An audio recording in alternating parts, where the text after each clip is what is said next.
दोस्तों सादर बंदे, एक बार फिर आपके सामने शंकर जोशी। 23 मार्च 1931 और आज का ये दिन, जैसे कि हम सब जानते हैं, शहीदी दिवस के नाम से मनाया जाता है। आज से ठीक 90 साल पहले 23 मार्च 1931 लाहौर की सेंट्रल जेल में, जहां पर 3 क्रांतिकारी भगत सिंह, राजगुरु और सुखदेव, इन तीनों को फांसी पर चढ़ा दिया गया था। चूंकि भगत सिंह के साथ, राजगुरु और सुखदेव के साथ इतिहास ने कभी इंसाफ नहीं किया और जो सम्मान उन्हें मिलना चाहिए था वो सम्मान उन्हें कभी मिला नहीं। यहां पर मैं पूरी उनकी जीवन गाथा के बारे में बात नहीं करूंगा, और जीवन गाथा थी कितनी, मात्र 24 साल। और 24 साल की कोई उम्र नहीं होती है कि कोई हंसते हंसते फांसी पे चढ़ जाए। वो भी क्या दौर रहा होगा जब महज 24 साल की उम्र में, जब बचपन खत्म नहीं होता है और जवानी शुरू भी नहीं होती है, जब जवानी दहलीज पर कदम ही नहीं रखती थी और देश में मर मिटने वाले तैयार होते थे। यहां पर मैं जिक्र कर रहा हूं भगत सिंह के जिंदगी के उन अंतिम 12 घंटों की, जब उन्हें फांसी दी गई थी। कि आखिर क्या हुआ होगा उस लाहौर की उस सेंट्रल जेल में। वो लाहौर जो आज पाकिस्तान में है, पर 1947 के पहले वो भारत का हिस्सा हुआ करता था, अखंड भारत का हिस्सा हुआ करता था। देखा जाए तो ये जो फांसी थी, भगत सिंह को जो फांसी है, वो 24 मार्च 1931 को होने वाली थी। पर चूंकि अंग्रेज इस बात को अच्छी तरीके से जानते थे कि जो जेल के बाहर जो लोगों का जो सैलाब बढ़ता जा रहा था, उसको देखते हुए अंग्रेजों ने अचानक एक निर्णय लिया और वक्त से पहले ही, जो वक्त था उनका, उसके 12 घंटे पहले ही उन्हें फांसी देने के बारे में तय कर दिया गया। अब आप सोचिए, और विश्व इतिहास में एकमात्र ये फांसी ऐसी है जो सुबह के समय नहीं हुई। वैसे कि जो हर काम के लिए एक अघोषित सा कानून होता है, वैसा ही है कि सुबह के वक्त फांसी दी जाती है। और ये फांसी भी अगले दिन सुबह 24 मार्च को होने वाली थी, पर चूंकि ये उसके 12 घंटे पहले ही होगी। 23 मार्च 1931 की शाम की 7 बजे, ठीक 90 साल पहले आज की तरह ही शाम की 7 बजे होगी। लाहौर की सेंट्रल जेल में 4 बजे के आसपास, 23 मार्च 1931 को 4 बजे के आसपास एक विशेष हलचल सी दिखने मिली, क्योंकि कोर्ट ने राजगुरु, सुखदेव और भगत सिंह तीनों को फांसी की सजा का हुक्म तो दे दिया था और उसका दिन भी तय कर लिया था 24 मार्च को। पर 23 मार्च के 4 बजे के आसपास, दोपहर के 4 बजे के आसपास, सभी कैदियों को आदेश दिया गया कि अपनी अपनी कोठरियों में चले जाएं। और जब उसके जो वार्डन थे चरण सिंह, उन्होंने सिर्फ इतना ही कहा है कि आगे से ऊपर से ऑर्डर है। और तब उनका जो नाई था, जो उस लाहौर जेल में जो नाई था, जिस नाई का नाम था बरकत, उसने हर कोठरी के सामने फुसफुसा कर जाके ये कह दिया कि आज ही रात भगत सिंह, राजगुरु और सुखदेव तीनों को फांसी होने वाली है। जब इसके बारे में उन्हें पता चला, सब कैदियों को जब पता चला, तो उन्होंने उस बरकत नाई से उन्होंने गुजारिश की कि कुछ भी करके भगत सिंह के काम आने वाली कोई भी चीज हो सके हमें लाके देना, क्योंकि हम आने वाली पीढ़ियों को ये बताएंगे, शायद आने वाली पीढ़ियां कभी यकीन भी नहीं करें कि ऐसा कोई व्यक्ति इस धरती पर पैदा भी हुआ था जो मात्र 24 साल की उम्र में बेखौफ, बिना डरे, हंसते हंसते फांसी पर चढ़ गया था। और बाद में जब बरकत ताई ने उस जो काल कोठरी थी, भगत सिंह की जो काल कोठरी थी, उस काल कोठरी से उन्हें एक पेन और एक कंघी मिले, जिसे उसको लेने के लिए जब कैदियों में बड़ी होड़ा होड़ी मच गई तो उसके लिए ड्रॉ निकाला गया और जिसके हिस्से में आई उसे वो दे दिया गया। अब 4 बजे के बाद जब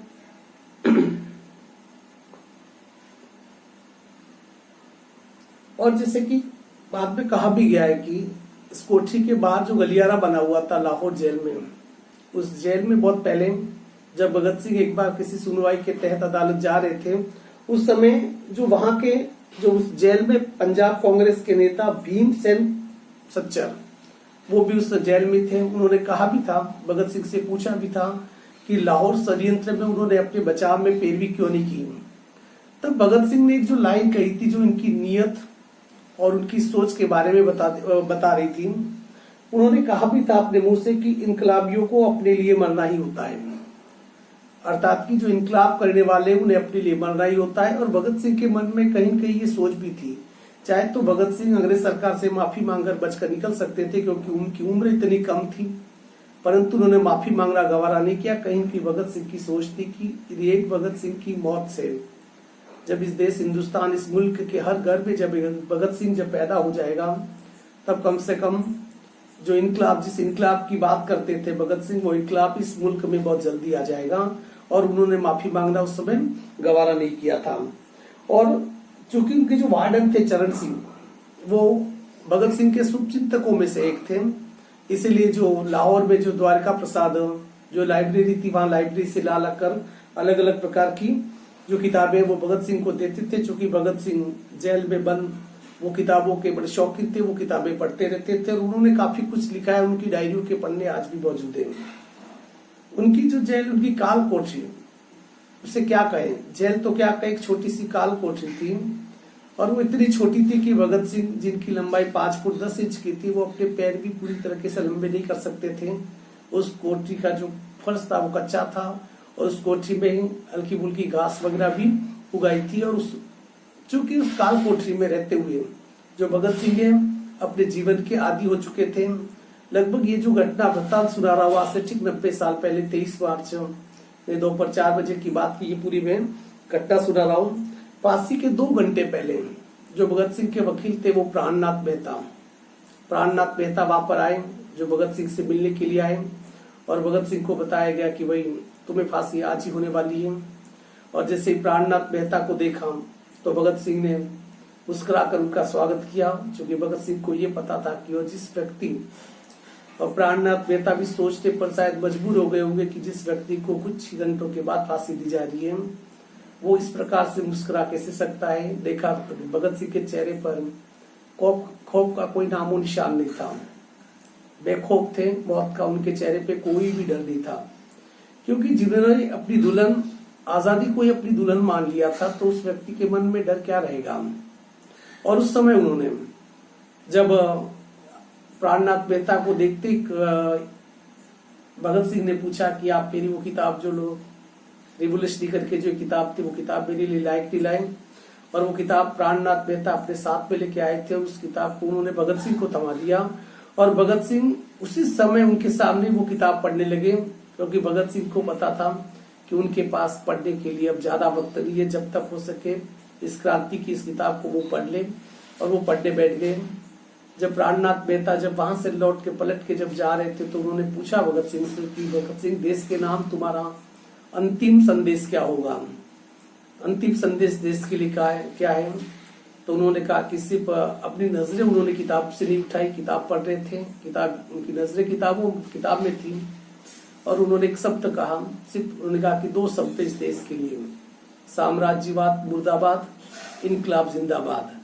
अर्थात कि 2 शब्दों में ही पूरे देशवासियों के लिए वो संदेश, जो कि बाद में इनकलाब जिंदाबाद जो नारा भारतीय आजादी का एक सबसे जलजला सा बन गया था, उन्होंने वही संदेश दिया कि साम्राज्यवाद मुर्दाबाद और इनकलाब जिंदाबाद। और उस समय उन्होंने कहा पंडित नेहरू, भगत सिंह ने पंडित नेहरू, सुभाष चंद्र बोस को स्पेशल तौर पे भगत सिंह ने थैंक्स कहा और उन्हें कहा, उन्हें धन्यवाद कहना, क्योंकि उन्होंने बहुत बेहतर ढंग से उनकी केस की पैरवी की गई थी। अब उसके बाद जो घटना घटती है, जो बाद में उनके एक साथी शिव वर्मा, जो कि उस समय भगत सिंह के साथ उस जेल में वो बंद थे, लाहौर की जेल में बंद थे। जब उन्हें वहां से ले जाया जा रहा था तो जो वार्डन ने कहा कि क्या अपने साथी कॉमरेड से मिलना चाहते हो, और चूंकि उसके 2-3 घंटे के बाद फांसी होने वाली थी, शिव वर्मा ने भी बाद में अपनी किताब में उन्होंने लिखा है कि वो जब भगत सिंह के पास ले गए, भगत सिंह जो जेल की जो कोठरी थी उसका जो दरवाजा उसके पास आए, जो उसकी सिखेचे थे जो जेल की उस दरवाजे से उन्होंने बाहर हाथ निकाले, शिव वर्मा का हाथ पकड़ लिया। उनके जो दोस्त थे शिव वर्मा, उनकी आंखों में आंसू थे, पर भगत सिंह के निर्विकार चेहरे पे कुछ भी नहीं था। उन्होंने एक ही बात की कि भावुक होने का समय नहीं है। उन्होंने कहा ये भावुक होने का समय नहीं है, जल्दी ही। और भगत सिंह ने कहा कि जल्दी ही मैं सभी चिंताओं से मुक्त हो जाऊंगा। उन्हें पता था कि 1-2 घंटे के बाद फांसी होने वाली है, और उन्होंने कहा कि जल्दी ही मैं इन चिंताओं से मुक्त हो जाऊंगा। और उन्होंने एक ही संदेश दिया कि हार मत मानना। हो सके कि अंग्रेजी साम्राज्य, जो अंग्रेज हैं वो निर्दयी हो सकते हैं, पर वो हम इतने बड़े निर्दयी नहीं हो सकते कि जो क्रांतिकारी है उनको झुका सके, उन्हें वो तोड़ सके। इसलिए हार मत मानना, ये उनका अंतिम संदेश अपने दोस्त के लिए था। बाद जब जेल अधिकारी आए और उन्हें बता दिया कि जेल अधिकारियों ने भगत सिंह से कहा कि तुम्हें 12 घंटे पहले ही फांसी दी जा रही है, मतलब जो फांसी अगले दिन सुबह 7 बजे या 6 बजे होने वाली थी, वो 23 मार्च को ही शाम को 7 बजे फांसी होने वाली थी। लगभग 12 घंटे पहले उन्हें फांसी दी जाने वाली थी। और चूंकि फांसी के पहले जब डेट मुकर्रर हो रही थी, तो उनका जो मुसलमान एक जो रसोईया था बेबे करके, उस बेबे से भगत सिंह ने कहा था कि फांसी के एक दिन पहले तो अपने घर से बनाया हुआ खाना लाकर मुझे खिलाना। और बेबे वो वादा पूरा करना चाहते थे, पर उन्हें ये नहीं पता था कि फांसी 12 घंटे पहले दे दी जाएगी। जो बेबे उस समय जो खाना लेकर लाहौर जेल के बाहर की दरवाजे पर वो खड़ा था, पर उसे लाख मिन्नतें करने के बाद भी अंदर नहीं आने दिया गया, क्योंकि जिस समय वो खाना लेके आया था उस समय भगत सिंह के लिए फांसी का वक्त मुकर्रर हो गया था। और शायद अब उनके पास किसी के घर का बना हुआ खाना खाने के लिए भगत सिंह के पास कोई टाइम ही नहीं था। तब उन्हें जब कहा गया, उन्हें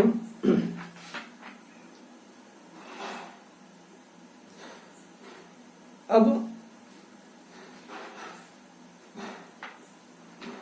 जब उन्हें कहा गया कि तुम्हारी फांसी का समय नजदीक आ गया है, तो भगत सिंह ने जेलर को कहा था कि मुझे इस किताब का क्या एक अध्याय भी पूरा नहीं करने दोगे। और जेलर को भी ये पता था, जेलर की खामोशी कर रही थी कि अब किसी भी अध्याय को पूरा करने के लिए भगत सिंह के पास अब कोई टाइम नहीं था। तब जो उनकी काल कोठरियों से भगत सिंह, राजगुरु और सहदेव, इन तीनों को निकाला गया। तीनों ने एक दूसरे के हाथ कस के पकड़ लिए, और उनका जो प्रसिद्ध जो आजादी का जो तराना था, वो तराना वो गाने लगे थे। कभी कभी वो दिन भी आएगा, कभी वो दिन भी आएगा कि जब आजाद होंगे हम, कभी वो दिन भी आएगा जब आजाद होंगे हम। ये अपनी ही जमी होगी, ये अपना आसमां होगा, ये अपनी ही जमी होगी, ये अपना आसमां होगा। और उसी के साथ जब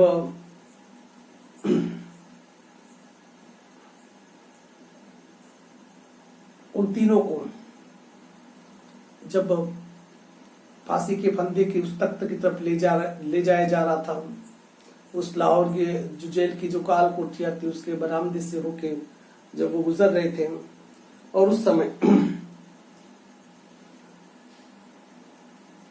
जब उन्हें उस आखिरी स्थान पर ले जाया गया, और उस जगह पर जहां पर फांसी का तख्ता लगा हुआ था, और जब उन्हें कहा गया कि अपने जीवन का आखिरी स्नान तुम लोग कर लो, और वो अपनी जिंदगी का अंतिम स्नान करते हैं, उन्हें काले कपड़े पहनाए जाते हैं, और उनकी आंखों के ऊपर, उनके चेहरे के ऊपर जो काला कपड़ा वो नहीं डाला जाता है। और उस समय जो वार्डन थे चरण सिंह, उन्होंने भगत सिंह के कान में धीरे फुसफुसाते हुए कहा, अंतिम समय पर अपने भाई गुरु को याद कर दो। तब भगत सिंह ने जवाब दिया था कि अपने पूरे जीवन काल में, अब पूरा जीवन काल 24 साल का जीवन काल होता ही क्या है, पर उन्होंने कहा कि अपने पूरे जीवन काल में उन्होंने अधिक से अधिक उन्होंने कभी भी ईश्वर को याद नहीं किया। आज जब इस अंतिम पड़ाव पर, जब फांसी पर बस चढ़ने वाला, उस समय यदि ईश्वर को याद करूं, जबकि ईश्वर को मैंने इस गरीबी भूख भरी के लिए उन्हें कई बार कोसा भी होगा, और आज जब इस ईश्वर को ये मैं याद करूं तो शायद ईश्वर भी सोचेगा कि दुनिया में इससे डरपोक आदमी कोई नहीं, और मैं नहीं चाहता हूं कि सिर्फ इंसान ही क्या, ऊपर बैठा हुआ खुदा ईश्वर भी उसे डरपोक समझे। और उसे वहां से, उन्हें जब वहां से ले जाया जा रहा था, लगभग 6 बजे का समय था, जब उन्हें ले जाया जा रहा था तो उनके पैरों की जो पदचाप वो सुनाई पड़ने लगी, कुछ बूटों की जो टापे थी, बूटों की जो गूंज है वो सुनाई पड़ने लगी। और उस समय जेल में जितने भी बंद कैदी थे वो एक सुर में इनकलाब जिंदाबाद के वो नारे लगाने लगे, और उनका जो प्रसिद्ध गीत था, सरफरोशी की तमन्ना अब हमारे दिल में है, देखना है जोर कितना बाजुए कातिल में है, वो गाते वो निकल रहे थे। जो काल कोठरी में जो कैदी बंद थे, इनकलाब जिंदाबाद के नारे लगा रहे थे, उनके गले भरे हुए थे, उनकी आंखों में नमी थी, क्योंकि उन्हें पता था कि जो क्रांति के जो 3 दीवाने हैं कुछ ही क्षण बाद अपने अंतिम मुकाम तक वो पहुंचने वाले हैं। और जिस जगह पर उन्हें ले जाया गया वहां पर तख्ता पुराना था, और जो जल्लाद था वो काफी तंदुरुस्त था, और एक विशेष जल्लाद था जिसका नाम मसीही जल्लाद था। उसे लाहौर के पास शाहदरा से, वहां से उसे स्पेशली फांसी देने के लिए बुलाया गया था।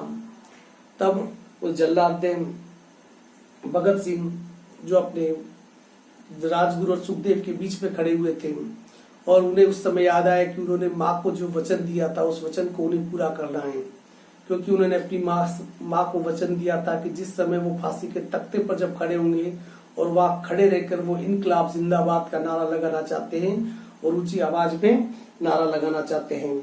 और उस समय जो नारा लगाया उसके बारे में ये कहा जाता है कि बलविंदर जीत सिंधु, उन्होंने किताब लिखी है।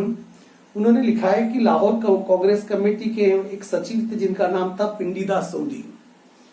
पिंडीदास सोंधी का जो मकान था वो लाहौर जेल के ठीक पास में था, और ठीक 7 बजे से कुछ क्षण पहले जब उस तख्ते पर ले जाया गया, जब बीच में खड़े जो भगत सिंह थे, और भगत सिंह ने जो इनकलाब जिंदाबाद का नारा इतनी जोर से लगाया था कि लाहौर जेल के पास जो पिंडीदास का जो मकान था, उस मकान में जो कांग्रेस के वो थे लाहौर कांग्रेस कमेटी के जो सचिव थे, उन्होंने उस नारे को उन्होंने वहां पर सुना था, और तीनों के हाथ पैर बांध दिए गए, और पूछा, जल्लाद ने पूछा कि सबसे पहले फांसी पर कौन टंगना चाहेगा। तब उसमें जो सुखदेव था उन्होंने सबसे पहले हामी भरी कि वो फांसी के तख्ते पर चढ़ना चाहेंगे। उन्होंने उस फंदे को चूमा, उनके हाथ पैर बांध दिए गए, उनके गले में फांसी का फंदा डाला गया, और इधर से लीवर दबाया, रस्सी तन गई, और नीचे जो तख्ता था, उस जमाने में अत्याधुनिक तकनीकी नहीं थी, जो तख्ता था, जो जल्लाद मसीह था, उसने उस तख्ते को, तीनों तख्तों को लात मार दी, और थोड़ी देर में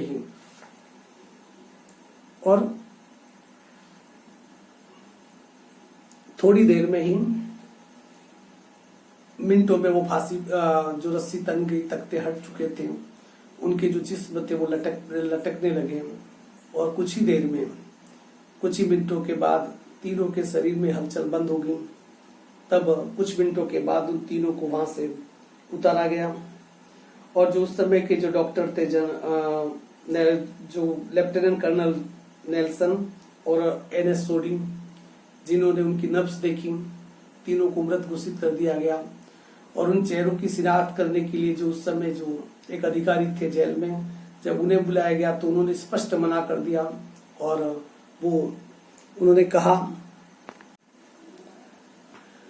उन्होंने मना कर दिया, क्योंकि उस भगत सिंह से उनका अटैचमेंट था, और उसी समय जो अधिकारी थे उन्हें वहीं पर निलंबित कर दिया गया, और उनसे जो जूनियर जो अधिकारी थे उन्होंने भगत सिंह, राजगुरु और सुखदेव के चेहरे की शिनाख्त की।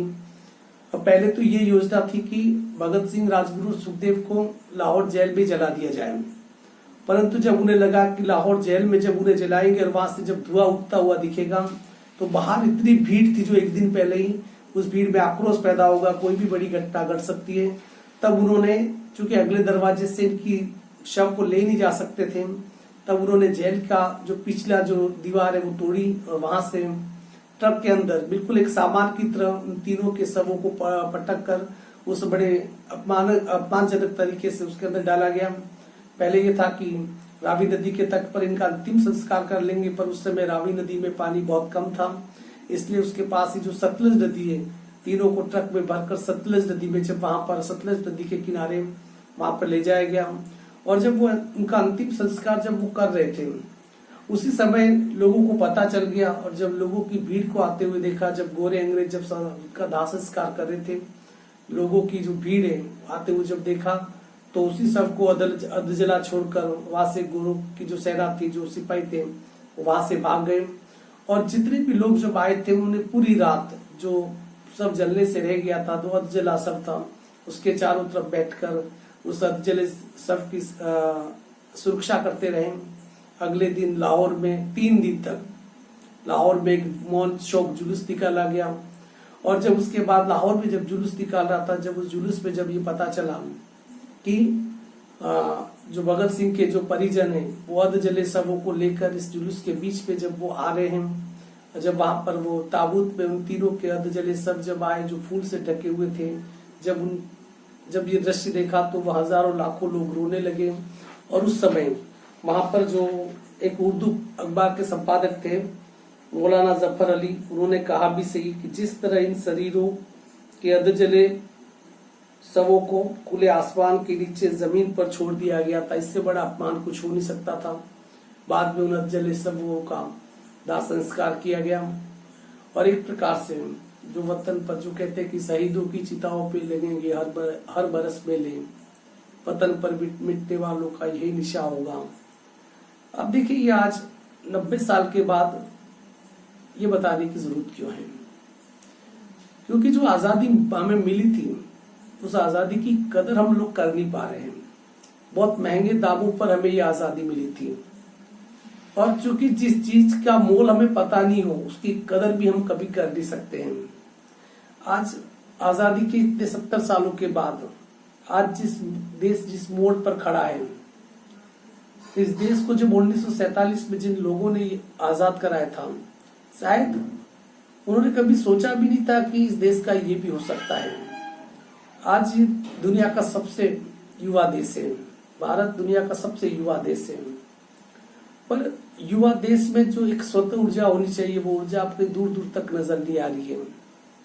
भगत सिंह जैसे लोग, राजगुरु सहदेव जैसे लोग, सुखदेव जैसे लोग मात्र 24 साल की उम्र में या इतनी कम उम्र में हंसते हंसते जो फांसी पे चढ़ जाते हैं। मौत से किसको डर नहीं लगता है, और जब उम्र महज 20-25 साल हो तो मौत से सबको डर लगता है।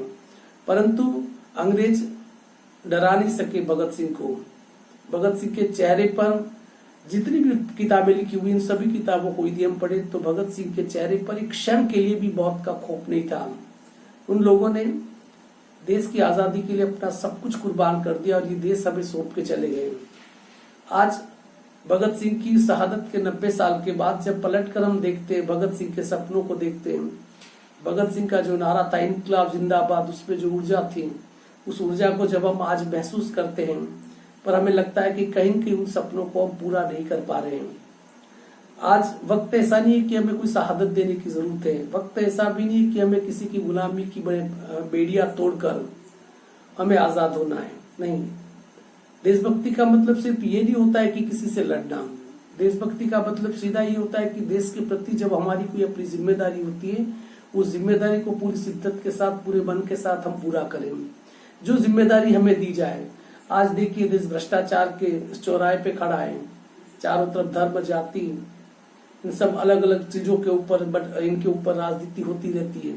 या देश हित कोई नहीं समझता है। मेरा ये मानना है कि सीधी सी बात है कि हर घर से भगत सिंह नहीं बन सकता है, कोई भी आज भगत सिंह बनना नहीं चाहता है, परंतु भगत सिंह आज बनने की जरूरत भी नहीं है। बस ये कि आप अपने निजी हितों से सबसे ऊपर रखिए राष्ट्र हित, और आपको लगता है कि आपकी किसी बात से जब राष्ट्र या किसी आपकी गतिविधि से जब देश के हितों पर यदि कुठाराघात हो रहा है तो हम वो न करें। अपनी जिम्मेदारी को बेहतर से बेहतर समझिए। इस देश के योगदान में हम जितना भी देश के विकास में हम जितना भी योगदान कर सकते कीजिए।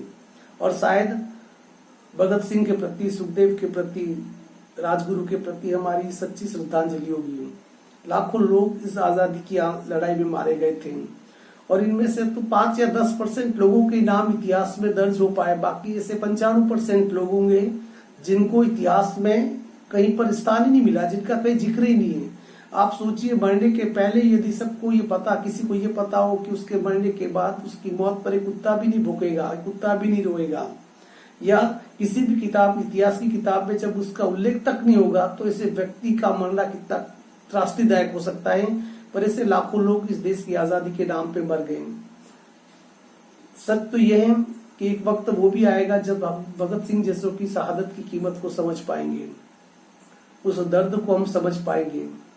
क्योंकि भगत सिंह चाहते तो एक अच्छी जिंदगी जी सकते थे अंग्रेजों की चापलूसी करके, काफी पढ़े लिखे और सुलझे हुए व्यक्ति थे, परंतु नहीं, उन्होंने देश को चुना, देश की आजादी को चुना। और देश की आजादी को ही उन्होंने क्या मान लिया, अपनी दुल्हन मान लिया था। और उस देश की आजादी के लिए हंसते हंसते वो फांसी पे चढ़ गए। और जैसा कि भगत सिंह ने कहा था कि उनकी मौत के बाद एक सच्चा इनकलाब आएगा, उनकी मौत के बाद हर घर से एक भगत सिंह निकलेगा। और ये बात उनकी सही साबित हुई। उनकी मौत के 16 साल के बाद 15 अगस्त 1947 की ठीक आधी रात को हम लोग आजाद हो गए, भारत आजाद हो गया।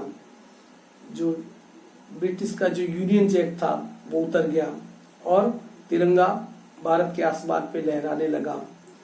ये लहराता हुआ तिरंगा, उसे देखकर हमेशा एक बात का याद रखना कि इस तिरंगे को लहराने के लिए जिन लोगों ने अपना सब कुछ दे दिया था, उनकी शहादत पर उनको शर्म नहीं आनी चाहिए।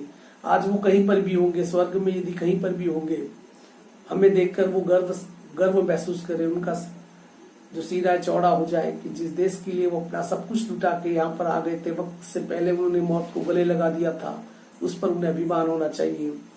तो सही मायने में यही जब हम कर पाएंगे तो शायद भगत सिंह जैसे क्रांतिकारी की शहादत को सच्ची श्रद्धांजलि हम तभी दे पाएंगे।